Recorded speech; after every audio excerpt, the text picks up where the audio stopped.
Hello everyone, welcome to Ed Start. आज की इस वीडियो के अंदर हम जू जियोग्राफिकल रिलिम्स के बारे में बात करेंगे।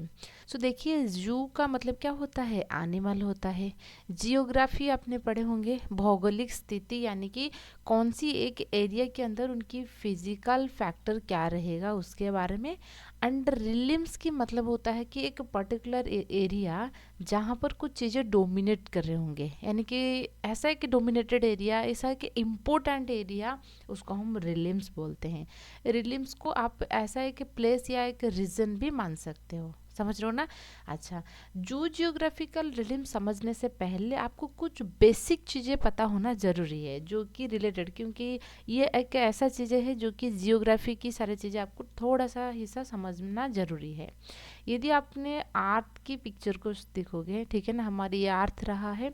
सनलाइट जहाँ पर ज़्यादा आ रही है, स्ट्रेट स्ट्रेट रे यहीं पे हो रहा है, तो उसको हम क्या बोलते हैं? इक्वेटर बोलते हैं। विषुव रेखा आपने पढ़े होंगे, ठीक है ना, ये होता है यहाँ पर ज़्यादा सनलाइट होता है, ये इक्वेटर होता है। ठीक है। अच्छा, ये नॉर्थ पोल होता है, ये साउथ पोल होता है, ये तो आपको बेसिक पता होगा। तो यहाँ पर जो सनलाइट रहेगा वो यहाँ पर रिफ्लेक्टेड होता है, तो इसलिए यहाँ पे ज़्यादा ये कोल्ड कंट्री होता है।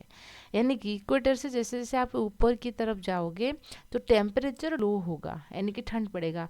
ठीक है ना। ये जो होता है कोल्ड एरिया, उसको हम आर्कटिक एरिया बोलते हैं। आर्कटिक यानी कि ठंड वाला एरिया। नॉर्थ हिस्सा में होता है, साउथ ऐसा भी, साउथ आर्कटिक एरिया भी हम बोलेंगे। ठीक है। अच्छा, और ये हो गया इक्वेटर।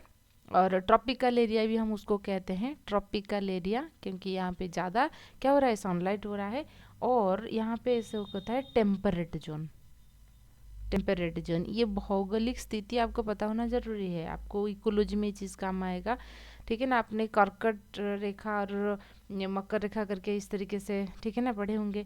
तो ये इक्वेटर हो गया, ठीक है ना, विषुव रेखा हम जिसको कहते हैं, और टेम्परेट एरिया ये हो गया, और ये हो गया आर्कटिक एरिया। क्लियर हुआ आपको? इतना भौगोलिक स्थिति नॉर्मल चीज़ बात होता है। जू जियोग्राफिकल रिलिम्स क्या होता है ना, पूरा का पूरा अर्थ को, ठीक है ना। हमने तो हम ऐसे पढ़ते हैं कि जैसे 7 कॉन्टिनेंट होता है, महादेश जिसको हम बोलते हैं, ठीक है, एशिया, अफ्रीका, इस तरीके से होता है। वो तो जियोग्राफी के अकॉर्डिंग हमने उसको 7 इस तरीके से महादेश में डिवाइड किया गया है, फिर इस प्रकार की चलता है। लेकिन अकॉर्डिंग टू जूलॉजी, यानी कि एनिमल की कौन सी एरिया में कौन सी एनिमल डोमिनेटेड है। फॉर एग्जाम्पल जैसे कंगारू हो गया। कंगारू आप सोचोगे तो आप कौन सी मतलब कि कंट्री की नाम आएगा? ऑस्ट्रेलिया की नाम आएगा, ठीक है ना। आपके दिमाग में कंगारू वहीं पे दिखने को मिलता है। ठीक है। तो इसी प्रकार की कुछ पर्टिकुलर एरिया में कुछ पर्टिकुलर ऑर्गेनिजम्स, यानी कि एनिमल डोमिनेटेड होते हैं, यानी कि वही पर्टिकुलर रीजन में आपको देखने को मिलेगा। उसकी अकॉर्डिंग हमने अर्थ को 6 पार्ट्स में डिवाइड किए हैं। ठीक है। समझ में आए ना? जैसे कि मतलब कि अर्थ को ऐसा तो ज़रूरी नहीं है कि सिर्फ हमने मतलब कि इसके अकॉर्डिंग डिवाइड करेंगे, वो तो उनकी भौगोलिक स्थिति के अकॉर्डिंग, यानी कि हर एक आप कौन से किस आधार पे उसको डिवाइड कर रहे हो उसके अकॉर्डिंग उनके नाम होता है। ठीक है। अच्छा, देखिए, ये हो गया आपकी पूरा का पूरा वर्ल्ड मैप है। ठीक है, ये पॉलिटिकल वर्ल्ड मैप दे रखा है, ये वर्ल्ड मैप है। क्योंकि आप जैसे देख सकते हो, अर्थ इस प्रकार की क्या है, ग्लोब्स को यदि बात करेंगे, ग्लोब्स यहाँ आपको दिखने को मिल रहा होगा, ग्लोब्स, ठीक है ना।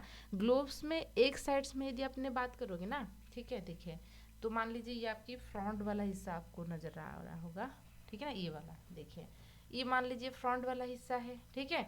अच्छा, तो जहाँ पे आपको यहाँ पे आपको नजर आ रहा है क्या? इंडिया, ठीक है।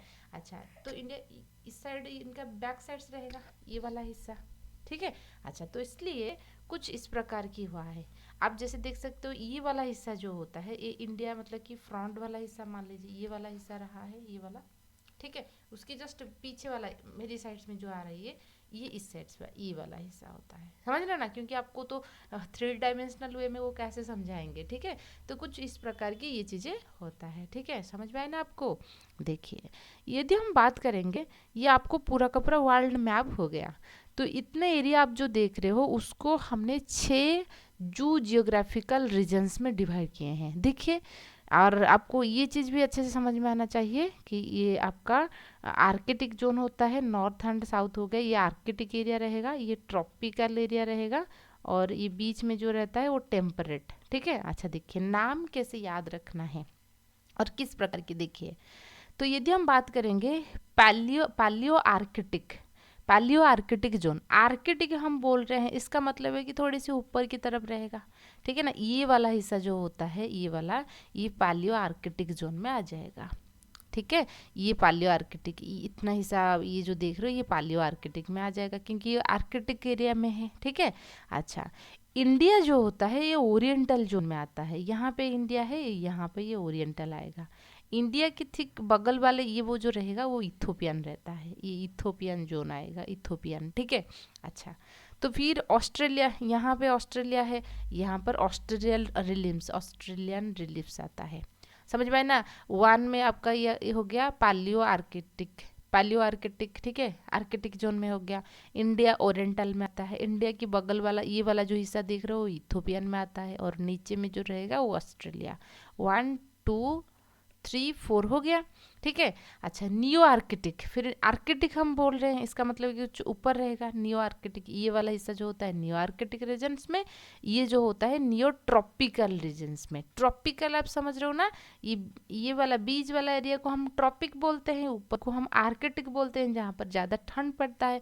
ये बताने की ये फायदा होता है क्योंकि इस टॉपिक में आपको जू जियोग्राफिकल रिलिम्स, जू का मतलब है कि कौन सी एनिमल आपको वहीं पे दिखने को मिल रहा है, एनिमल यानी कि वर्टिब्रेट्स की बात करेंगे, कौन सी फिश है, कौन सी एम्फीबिया है, कौन सी रेप्टाइल्स है, उसके बारे में तो आपको लिखना है।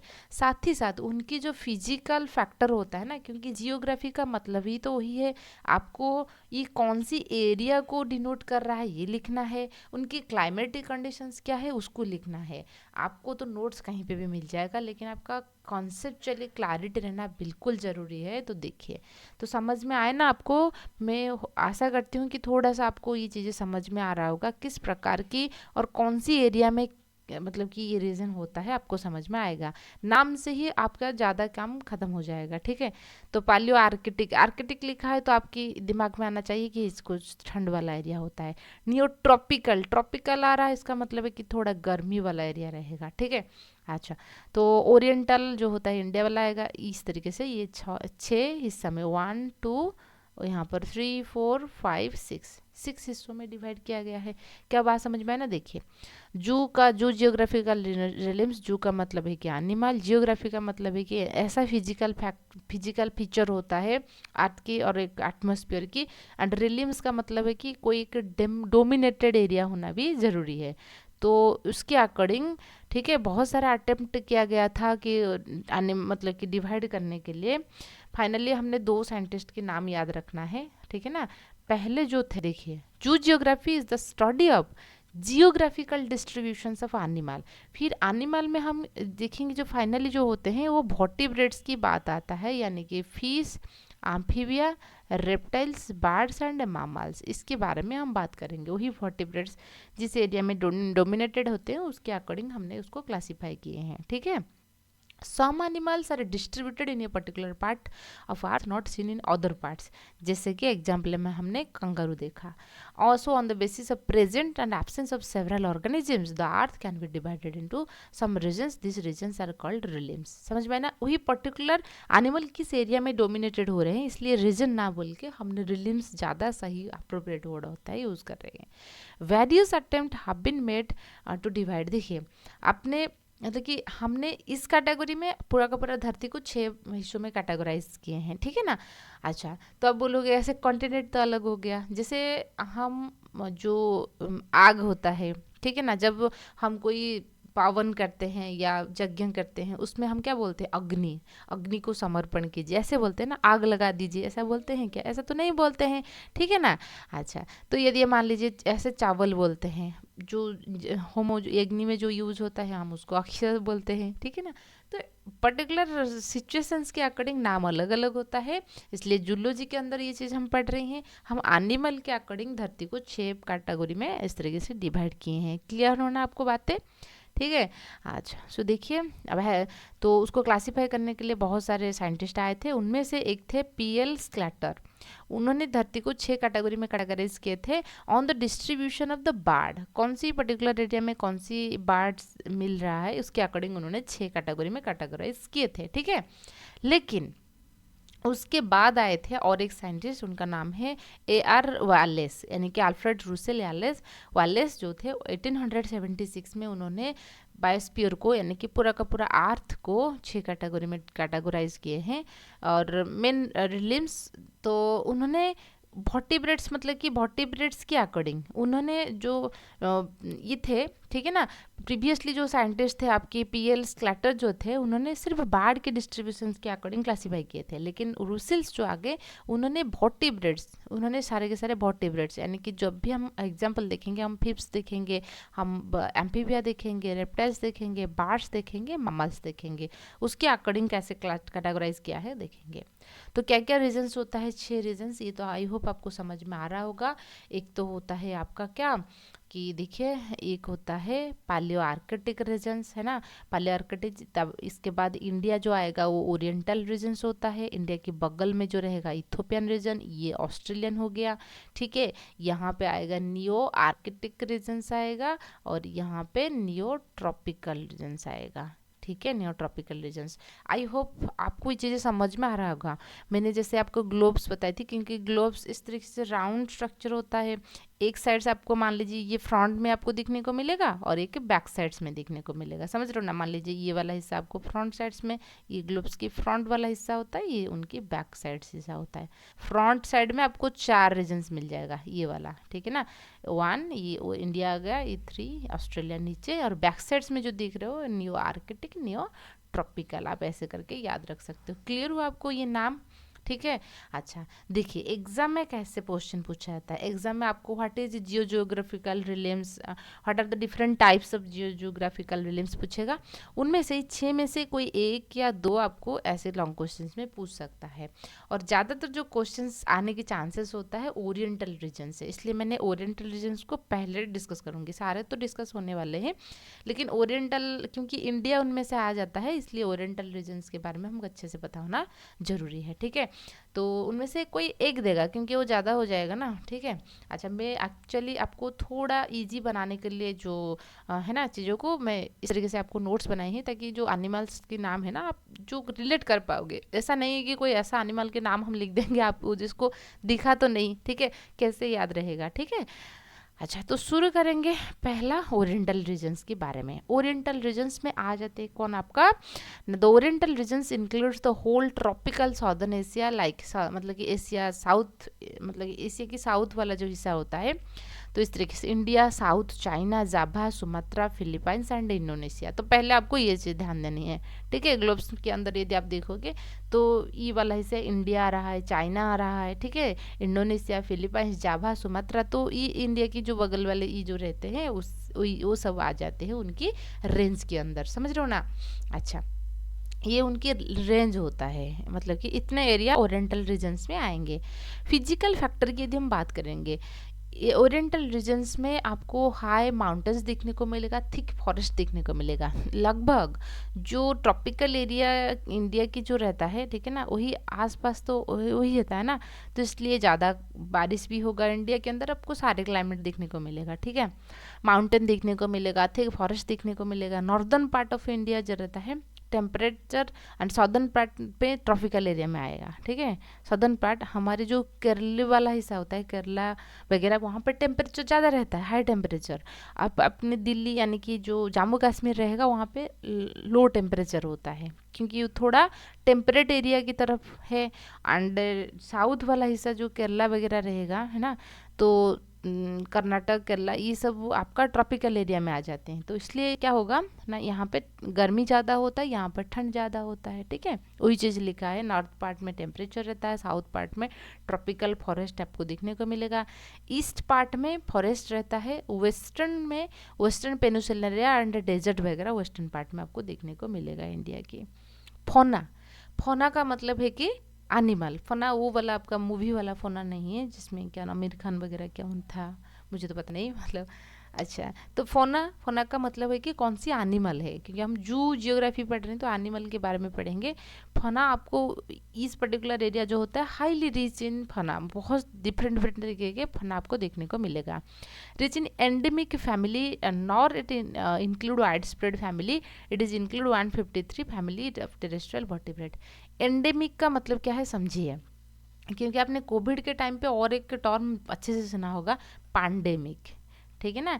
पैंडेमिक का मतलब क्या था, कोविड जब था पूरा वर्ल्ड वाइड फैला गया था, समझ रहे हो ना, सारे कंट्री के अंदर कोविड फैल गया था, तो इसलिए हम उसको पैंडेमिक बोलते हैं, वर्ल्ड वाइड, ठीक है ना, वर्ल्ड वाइड। एंड एंडेमिक का मतलब है कि एक पर्टिकुलर हिस्सा, ठीक है ना, एक पर्टिकुलर हिस्सा।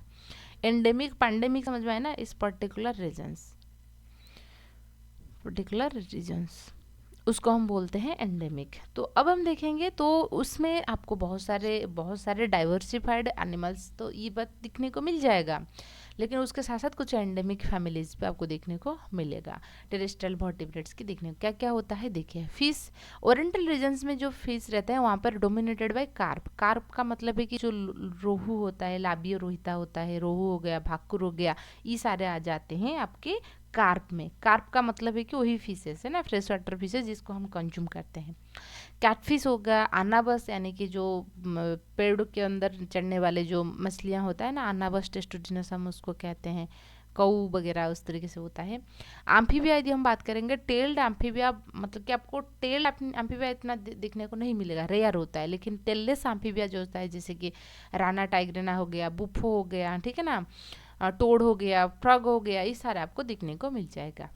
रेप्टाइल्स की बात करेंगे, यहाँ पे लिजार्ड, स्नेक, टर्टल, ये सारी इंडिया में आपको जो चीज़ देखने को मिलता है ना वही आप लिख लोगे, समझ रहे हो ना। क्रोकोडाइल, घड़ियाल्स, पाइथन, भाइपर एंड ये सब आपको देखने को मिल जाएगा। बर्ड्स की यदि हम बात करेंगे, 66 फैमिली बर्ड्स की डिफरेंट डिफरेंट आपको देखने को मिलेगा। एग्जाम्पल जैसे कि पिकक, पिकक जो होता है क्या, इंडिया की नेशनल बर्ड होता है, वही इंडिया में आपको देखने को मिलेगा, है ना। इट कन्फाइन द इंडिया सब रीजन्स ओनली, तो इसलिए तो हम पिकक को क्या बोलते हैं, national birds of India. And जो टाइगर होता है ये आपकी नेशनल एनिमल होता है, ठीक है। अच्छा, तो बर्ड में would picker, hornbill, sunbird, parrot, pigeon, ये सारे आपको जो भी आप देख रहे हो है ना, कुको हो गया, क्रो हो गया, सारे लिख दोगे। आपको आपके एरिया में जो भी बर्ड्स, जो भी रेप्टाइल, जो भी है ना फिशेस देखने को मिल रहा है वो सारे लिखना है। मामल्स की बात करेंगे, 33 डिफरेंट फैमिली ऑफ मामल आपको देखने को मिलेगा। एंडेमिक भी पर्टिकुलर इस एरिया में जो होता है, स्ट्रीव होता है, टैसर होता है, स्पाइनिड और माउस होता है, ये आपको वही ओरिएंटल रीजन्स में ही डोमिनेटेडली देखने को मिलेगा। पिग, मंकी, काऊ, राइनोसेरस, ठीक है ना, ये सारे तो आपने देखा होगा, ठीक है ना। आपकी अगल बगल में नहीं तो आपकी जू में भी ये दिखा होगा, गिबन को, है ना, लायन, टाइगर, फॉक्स, डॉल्फिन, ये सारे होते हैं, एंटीलोप, ये सारे आपको ये चीज़ में देखने को मिलेगा। ये हो गया आपका ओरिएंटल रीजन्स के बारे में, अच्छे से उसको लिख देना, यहीं से क्वेश्चन पूछा जाता है। यदि भी लॉन्ग क्वेश्चन से आएगा आपको ज़्यादातर मैक्सिमम चांसेस होता है कि ओरिएंटल रीजन पूछेगा, क्योंकि इंडिया में उसमें आता है। नेक्स्ट बात करेंगे ऑस्ट्रेलिया। इंडिया के नीचे ऑस्ट्रेलिया रहता है, ये तो आपने मतलब क्रिकेट खेलने के टाइम पे इंडिया ऑस्ट्रेलिया ये सारे आपने पढ़े होंगे, ठीक है। यहाँ पे आपका इंडिया रहा है, ठीक है, क्या मार्क कर पा रही हो, ये इंडिया है, ये वाला हिस्सा इंडिया हो गया, ये यहाँ पे ऑस्ट्रेलिया होता है। ऑस्ट्रेलिया याद रखिए, यहाँ पे कोई लैंड कनेक्शन नहीं रहता है, ये एक आइलैंड जैसे इस तरीके से रहता है ये वाला हिस्सा। एंड ऑस्ट्रेलिया में आपका जो कंगारू मार्सुपेंस होते हैं ना, वो तो ज़्यादा आपको दिखने को मिलेगा ऑस्ट्रेलिया के अंदर। तो यदि हम बात करेंगे ऑस्ट्रेलिया के केस में आपको क्या देखने को मिलेगा, है ना। ऑस्ट्रेलिया के केस में यदि हम बात करेंगे, ये तो ठीक है, Australia, New Zealand, Tasmania and neighbouring island, यानी कि ऑस्ट्रेलियन रीजन की रेंज कितना है ये आ जाएंगे। ऑस्ट्रेलिया आ जाएगा, न्यूजीलैंड आ जाएगा, ये आपको याद हो जाएगा, क्रिकेट में आपने सुना होगा, तास्मानिया एंड नेबरिंग आइलैंड। यहाँ पे कोई भी लैंड कनेक्शंस नहीं होता है, ये चीज़ ध्यान दीजिए। फिजिकल फैक्टर यदि हम बात करेंगे, Australia region partly tropical and partly temperate regions में ये आ जाता है, क्योंकि वो थोड़ा नीचे रहता है। यदि आपने ग्लोब्स में कुछ देखोगे ऑस्ट्रेलिया, तो आपको यहाँ इंडिया है, यहाँ पे ऑस्ट्रेलिया है, क्या आपको दिखाई दे रहा है, यहाँ पे इंडिया है, यहाँ पे ऑस्ट्रेलिया है, ठीक है। अच्छा, तो यदि हम देखेंगे यहाँ पर ऐसा कोई लैंड कनेक्शंस नहीं है, ठीक है, ये ऐसा कोई लैंड कनेक्शंस नहीं है। तो यहाँ पे कुछ हिस्सा यदि इस वाला आइलैंड वगैरह को यदि हम बात करेंगे, थोड़ा ये होता है, ये जो लाइन आप देख रहे हो ये आपका ट्रॉपिकल लाइन होता है, ठीक है ना, विषुव रेखा हम जिसको कहते हैं ये होता है। थोड़ा पार्ट इधर आता है और थोड़ा पार्टली इस वाला हिस्सा यानी कि टेम्परेट वाला हिस्सा अंदर आ जाएगा, ठीक है, इस वाला हिस्सा होता है। अच्छा, यदि हम बात करेंगे तो देखिए, क्योंकि ये थोड़ा समझना आपको ज़रूरी है, नहीं तो आपको रट्टाफिकेशन करना पड़ेगा। अच्छा, तो मार्सुपियन यहाँ पे डोमिनेटेड रहते हैं, यानी कि जो कंगारू होता है जिसके पास थली रहता है, पाउच रहता है, एंड एग लेग मामल्स। यदि आपने मामलियन कैरेक्टरिस्टिक्स पढ़े होंगे, ज़्यादातर जो मामल होते हैं आपकी विविपेरस होते हैं, यानी कि बच्चा पैदा करते हैं। लेकिन जो मामल होता है आपका स्पाइनी एंटेंटर, है ना, जो प्रोटोथेरियंस होते हैं, वही आपका एग लेइंग होता है, और वहीं पे ये ऑस्ट्रेलिया रीजन्स में आपको दिखने को मिल जाएगा।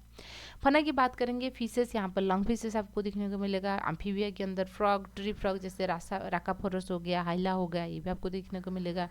रेप्टाइल्स के अंदर turtle, flying lizard, borrowing lizards, ये सारे आपको स्पेनोडन, क्रोकोडाइल, ये सारे आपको रेप्टाइल्स में देखने को मिल जाएंगे। एंड बर्ड्स में आपको फ्लाइटलेस बर्ड, एमू, कुकू, ये सारे पिजन्स ये देखने को मिलेगा। मामल देखिए, टाकाइग्लोसस, ऑर्निथोरिंकस, ऑर्निथोरिंकस जो होता है वही एग लेइंग मामल्स होता है, ठीक है। Ornithorhynchus, kangaroo and opossums, marsupial mammal, fruit and eating bird, ये सारा आपको देखने को मिल जाएगा। नेक्स्ट बात करेंगे नियोट्रॉपिकल रीजन्स, ठीक है ना। थर्ड में हम बात करेंगे नियोट्रॉपिकल रीजन्स। ट्रॉपिकल लिखा है, इसका मतलब कि टेम्परेचर आपको ज़्यादा देखने को मिलेगा, है ना। अच्छा, यहाँ पे एवरग्रीन फॉरेस्ट वगैरह देखने को मिलेगा, जहाँ पर टेम्परेचर ज़्यादा है वहाँ पर रेनफॉल भी ज़्यादा रहेगा, क्योंकि ज़्यादा टेम्परेचर है, वाटर एवापोरेट हो जाएगा और वही बारिश के आकार में आ जाएगा। अच्छा, जब टेम्परेचर मतलब ज़्यादा बारिश हो रहा है और ज़्यादा सनलाइट है, ऑब्वियसली फॉरेस्ट भी ज़्यादा रहेगा ना, ठीक है। अच्छा, देखिए range, it include South and Central America, ठीक है ना, neotropical regions, South and Central America, यानी कि पिछले वाला हिस्सा हमने जो देखा था, ये इंडिया ऑस्ट्रेलिया वाला हिस्सा हो गया, और ये वाला इंडिया ऑस्ट्रेलिया ये हो गया ना, अब दिखाई दे रहा है। अच्छा, उसको मैं रोटेट करूँगी, ये वाला हिस्सा, ठीक है, ये पीछे वाला साइड से आ गया, ठीक है, ये वाला हिस्सा जो होता है ये वाला। तो यहाँ पे South and Central America, West Indies, south Mexico, ये वगैरह आ जाएंगे। Physical factor mostly tropical and characterize by thick forest. Tropical है तो आपको घंचा जंगल यहाँ पे देखने को मिलेगा। Extensive evergreen forest found in Amazon valley. Amazon आपने पढ़े होंगे, ठीक है ना, अमेजन जो होता है, अमेजन वैली आपने देखा होगा, नहीं तो अमेजन तो नाम आपको पता होगा, अमेजन, ठीक है। अच्छा, A to Z, जो अमेजन में आपने सब कुछ मंगवाते हैं ना, है ना, ऑनलाइन मार्केटिंग, तो A to Z सब मिल रहा है। A से स्टार्ट होता है, Z से ख़त्म होता है। अमेजन की जो लोगो इस तरीके से A to Z मतलब सब कुछ मिल जाएगा उसके अंदर। तो ये इनकी नाम से उन्होंने बताया है, तो इतना बड़ा है तो इसलिए। तो ग्रासी फॉरेस्ट इन साबना भी आपको ग्रासलैंड भी देखने को मिलेगा। In west long range of Andes mountain भी आपको देखने को मिलेगा वेस्ट साइड्स में। एंड फोना यानी कि कौन सी एनिमल यहाँ पे देखने को मिल रहा है, देखिए both distinctive and variety of animals आपको देखने को मिलेगा। इनमें पिकुलियर मतलब कि एंडेमिक फैमिलीज भी बहुत सारा आपको देखने को मिल जाएगा। देखिए क्या क्या एंडेमिक है, एंडेमिक का मतलब है कि स्पेसिफिकली वही रीजन में आपको ही देखने को मिलेगा। देखिए फिशेस जो होता है, फ्रेश वाटर फिशेस आपको देखने को मिलेगा, but there is a complete absence of carp family, यानी कि जो रोहू हो गया, है ना, भाकुर हो गया, लाबियो रोहिता, ये सारा आपको देखने को नहीं मिलेगा। The dominated fishes electric eel ये वाला आपको देखने को मिलेगा। एम्फीबिया की यदि हम बात करेंगे, यहाँ पे कौन सी टाइप के एम्फीबिया देखने को मिलेगा, एन्यूरन्स होते हैं। एन्यूरन्स का मतलब है जिसके पास टेल नहीं है, जैसे राना टर्न हो गया, बुफ हो गया, पिप्पा हो गया, ये सारे आपको देखने को मिलेगा। रेप्टाइल्स की बात करेंगे, similarity which oriental and Ethiopian regions. Oriental regions में जो रेप्टाइल्स था, यानी कि जो लिजर्ड्स थे, जो स्नेक्स थे, वो भी यही देखने को मिलेगा। क्रोकोडाइल, टर्टल, एलिगेटर, वो सारे कॉमनली देखने को मिलेगा। स्नेक जो होता है, coral snake, pit viper, rattlesnake, water snake, ये सारे आपको ये देखने को मिल जाएंगे।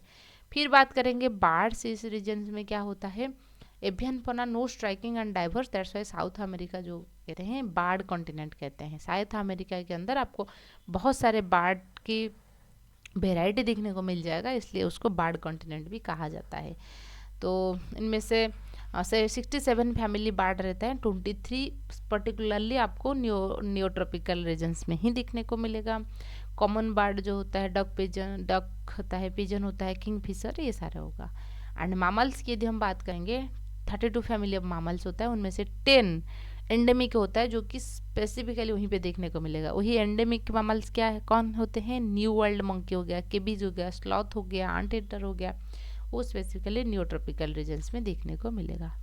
हो गया। थर्ड फोर्थ देखेंगे इथोपियन विलियम्स। इथोपियन यानी कि हमारे ओरिएंटल रीजन्स की बगल में जो था, ठीक है। यहाँ पे Africa, Madagascar, South Arabian country आ जाएगा, ठीक है। मैंने बात किए थे ना, जो इंडिया था, इंडिया के बगल वाले, ये इंडिया है, ये वाला हिस्सा जो होता है साउथ अरेबियन, यहाँ पे अरेबियन कंट्री होता है, ये आ जाएगा इथोपियन में। इथोपियन याद रखिए, जब हम ह्यूमन इवोल्यूशंस देखेंगे ना, किस तरीके से यहाँ से स्टार्ट हुआ था देखेंगे, ठीक है। फिर हम बात करेंगे रेंज, तो फिजिकल फैक्टर ट्रॉपिकल रीजन्स में आ रहा है, इंडिया एंड इथोपिया इस बगल में। अच्छा सॉरी।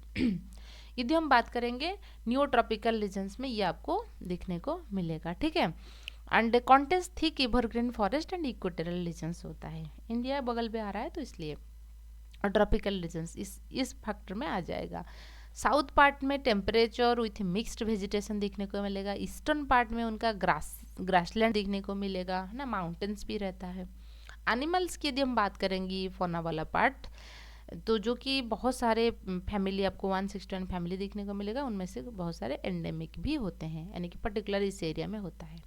फिश देखिए, ज़्यादातर जो मैंने एग्जाम्पल दे रखे हैं बुक के अंदर जो दे रखा है, fresh water fishes, cat fishes, long fishes, आपने कुछ इस तरीके से कुछ फिशेस के नाम थोड़ा याद रख लीजिए, और एम्फीबिया के नाम याद रखिए। जो एंडेमिक लिखा है वही उसको स्पेसिफिकली याद रखोगे, ताकि आपको एग्जाम में लिखने में दिक्कत नहीं होगा, ठीक है ना। अच्छा, एम्फीबिया जो रहता है सिमिलर विथ ओरिएंटल रीजन के, यानी कि इंडिया के अंदर जो होते हैं इथोपियन वगैरह के अंदर, वही भी आपको ज़्यादातर दिखने को मिलेगा। क्लॉड टोड और एंडेमिक, ये पॉइंट आपको एक्स्ट्रा लिखना है, वही नाम को आपको रिपीट कर देना है, लेकिन clawed toad endemics to this area, इस पर्टिकुलर एरिया में वही देखने को मिलेगा। रेप्टाइल्स की बात करेंगे, क्रोकोडाइल, टर्टल, ये सारे, इग्वाना, ये सारा आपको देखने को मिलेगा। पाइथन हो गया, है ना, वाइपर हो गया, ये सारे इस एरिया में आपको देखने को मिलेगा। बर्ड्स की बात करेंगे, ओरिएंटल रीजन्स के साथ सिमिलर है। कॉमन बर्ड वही कुको हो गया, हॉर्नबिल हो गया। एंडेमिक बर्ड जो होता है इसके नाम लिखना, मतलब याद रखना है। माउस बर्ड हो गया, सिट्रोडी बर्ड हो गया। मामल्स देखिए, out of 38 family mammals 12 are endemic to this area. Endemic mammal जो होता है हिपोपोटामस, आदबकर, ये सारे हो गया एंडेमिक मामल्स। फिर बात करेंगे नियो आर्कटिक रिल्व्स। नियो आर्कटिक मैंने आपको समझाई थी, जो आर्कटिक है तो ऊपर वाला हिस्सा में रहेगा, थोड़ा ठंड रहेगा, कोल्ड कंट्री रहेगा। नॉर्थ अमेरिका हो गया, Greenland and Mexican plateau neo arctic में आ रही हैं, ठीक है। This region exhibit extreme temperature, यहाँ पे आपको लो टेम्परेचर देखने को मिलेगा। यहाँ पर माउंटेन्स देखने को मिलेगा, ग्रासलैंड, कोनिफेरस फॉरेस्ट, क्योंकि ठंड ज़्यादा हो रहा है ना, तो यहाँ पर जैसे कि बहुत कोल्ड होने से यहाँ पे क्या होता है, स्नोफॉल होता है, तो इसलिए यहाँ पर कोनिफेरस यानी कि कोन शेप की रहेगा, क्योंकि बर्फ़ गिर रहा है ना, पत्तियाँ यदि ऐसे रहेगा तो बर्फ़ यहाँ पे जम जाएगा, तो कैसे फोटोसिंथेसिस होगा, तो इसलिए जो प्लांट्स होते हैं ना, ट्री इस तरीके से होता है, ताकि जब भी होगा तो निकल आ जाएगा, कोनिफेरस होता है। नॉर्थ साइड जो होता है फ्रोजन आइस रहता है, उनका थिकनेस कितना रहेगा वो तो पता नहीं चलता है। फ्रोजन आइस यानी कि बर्फ़, वहाँ पर डेसिडुअस एंड मिक्स्ड फॉरेस्ट भी कुछ कुछ हिस्से में आपको देखने को मिलेगा। एनिमल की बात करेंगे, ये सिमिलरिटी रहता है पालियार्कटिक रीजन, हम आगे पालियार्कटिक रीजन के बारे में बात करेंगे।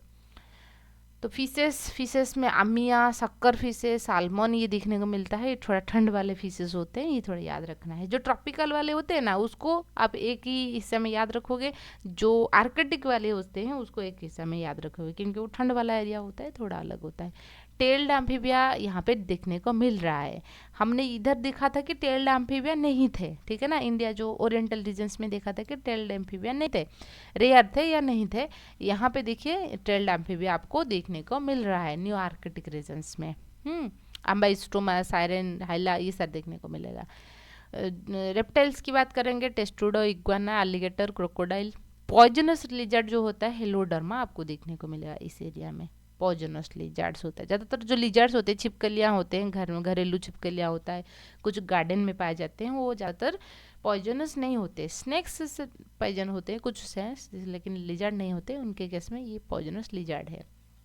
एंडेमिक जो रैटल स्नेक होते हैं, रैटल्स का मतलब क्या होता है, जो छोटे बच्चे होते हैं ना, उनको इस तरीके से रैटल्स हम उसको कहते हैं, जो साउंड आता है ना।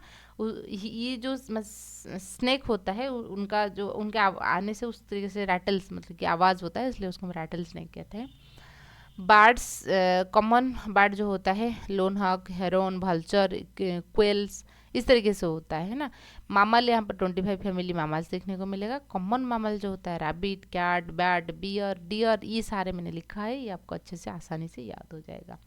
फिर बात करेंगे पालियार्कटिक रिलेम्स। पालियार्कटिक मतलब कि आर्कटिक रीजन्स में रहेगा, अर्थ की इस वाला हिस्सा में रहेगा, इस तरीके से। ये पालियार्कटिक हो गया, इंडिया वाला साइड से देखोगे, उसके पीछे साइड में देखोगे ये न्यू आर्कटिक हो जाएगा। न्यू आर्कटिक जहाँ पर न्यू, ठीक है ना, न्यू ट्रॉपिकल, ये न्यू ट्रॉपिकल हो जाएगा उसके नीचे वाला। यहाँ पर पाली आर्कटिक है, एक तो ओरिएंटल रहेगा इंडिया वाला, इंडिया की बगल में इथोपियन रहेगा, और उनके नीचे ऑस्ट्रेलिया रहेगा, ठीक है ना। तो हो गया ना 6, 1 2 3 4 5 6, क्लियर हुआ। आपको रटने की कोई ज़रूरत नहीं, यदि आपने ये ग्लोब्स मतलब कि मैप को अच्छे से समझ लोगे। पाली आर्कटिक ये वाला हिस्सा, ठंड ज़्यादा हो रहा है। Europe, China, Japan, Africa, north Sahara, Siberia, Asia, north Himalaya, Himalaya के नॉर्दर्न पार्ट जो होता है, ये सारे मतलब कि बड़े बड़े वाला हिस्सा होता है पाली आर्कटिक। फिजिकल फैक्टर की बात करेंगे, इंटीरियर ड्राई रहता है। Eastern Asia temperature deciduous forest आपको दिखने को मिलेगा। Variation in temperature and rainfall, यहाँ पर टेम्परेचर अपने ऐसे नहीं कह सकते कि ज़्यादा बारिश हो रहा है या लेस हो रहा है, यहाँ पर वैरी हो रहा है। नॉर्दर्न जोन में ग्रासलैंड देखने को मिलेगा, स्टेपीस ग्रासलैंड जो होता है यहाँ पे देखने को मिलेगा। एंड एनिमल्स की बात करेंगे, फिशेस में कार्प मतलब कि लोबिया, राहिता, भाकुर वगैरह देखने को मिलेगा। Stickleback and common fresh water fishes देखने को मिल जाएगा। एम्फीबिया की बात करेंगे, सालामेंडर, आलाइड्स, ये देखने को मिलेगा। रेप्टाइल्स में आपका सैंड बोआ, लिजर्ड, एलिगेटर, ये बार्ड में आपको कुको, क्रो, ये सारे देखने को मिलेगा। मामल्स की बात करेंगे, वो बैट, पिग, कैमल, डियर, ये सारे देखने को मिल जाएगा। मैं आशा करती हूँ कि आपको ये वीडियो अच्छे से समझ में आएगा। वीडियो पसंद आए तो लाइक कीजिए, शेयर कीजिए, सब्सक्राइब कीजिए। यदि आप और आपकी कोई सीनियर लोग एंट्रेंस के लिए, CUET एंट्रेंस के लिए, यानी कि PG मास्टर डिग्री करने के लिए कि एंट्रेंस होता है, चाहे आपकी कोई भी स्टेट के अंदर क्या होता है, इंडिविजुअल यूनिवर्सिटी के एंट्रेंस होता है, और उड़ीसा के अंदर एक होता है सीपेट, ठीक है ना, कॉमन PG एंट्रेंस टेस्ट। यदि आपने लेना चाहते हो तो हमारे साथ जुड़ सकते हो। कॉन्टैक्ट नंबर यहाँ पे दे रखा है। तो थैंक यू, आशा करती हूँ कि ये चीज़ें आपको हेल्पफुल रहेगा, ठीक है।